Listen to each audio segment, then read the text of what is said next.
प्यारे बच्चों, नमस्कार। आज हम कक्षा 10वीं के पाठ्यक्रम में से एक रोचक एकाकी सूखी डाली का सार पढ़ेंगे।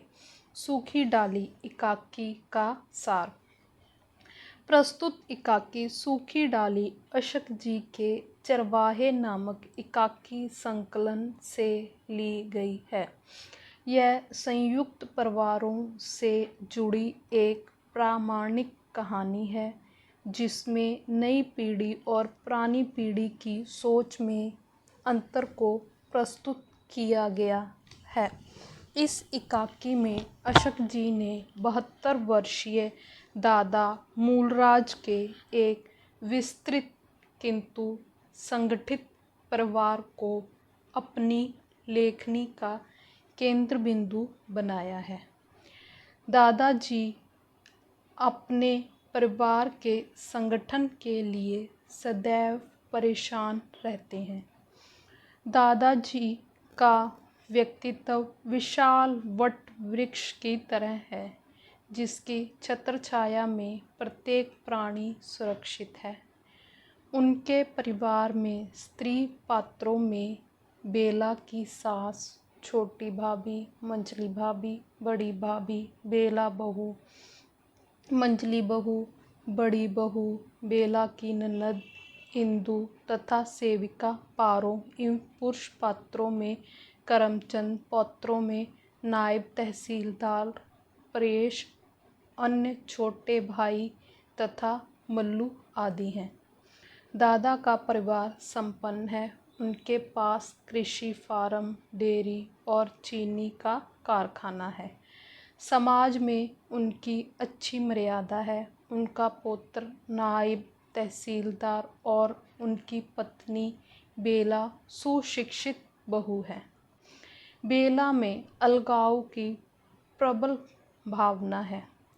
वह अपने मायके को ससुराल से ऊंचा और इज्जतदार कहती रहती है।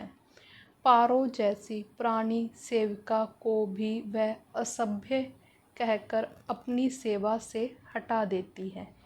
ननद इंदु सहित परिवार के सभी सदस्य बेला के व्यवहार से दुखी रहते हैं।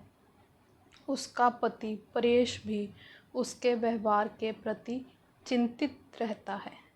दादा हेमराज को यह समाचार ज्ञात हो जाता है कि छोटी बहू बेला से सभी कटे कटे रहते हैं। उन्हें अपने पारिवारिक एकता भंग सी होती जान पड़ती है। उनका वट वृक्ष कुछ शाखाहीन सा होता जान पड़ता है। इस स्थिति से उनकी आत्मा तड़प उठती है। एक दिन सभी बहुओं को बुलाकर दादा समझाते हैं कि छोटी बहू नवागता और सुशिक्षित है।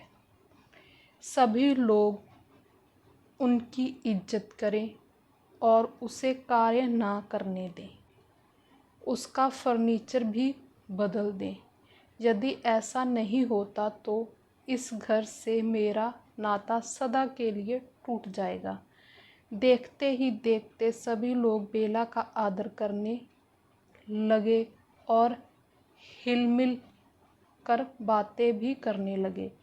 इंदु अब गंदे कपड़े स्वयं धो लेती और बेला को छूने तक नहीं देती। इस पारिवारिक परिवर्तन से बेला चकित हो उठती है। परिवार में अब उसका सम्मान बढ़ गया था। परिवार के नवीन व्यवहार से वह द्रवित हो उठती है। एक दिन इंदु के साथ जबरदस्ती वह भी कपड़े धोने चली जाती है। उसे ऐसा देखकर दादा कहते हैं कि कपड़ा धोना उसका कार्य नहीं है। उसे केवल पढ़ने लिखने में लगे रहना चाहिए। उत्तर में बेला का गला भर आता है और कहती है, दादाजी आप पेड़ से किसी डाल का टूटकर अलग होना पसंद नहीं करते, पर क्या आप चाहेंगे कि पेड़ से लगी वह डाल सूख कर मुरझा जाए? बेला के इस कथन से दादा का उद्देश्य पूरा हो जाता है। धन्यवाद।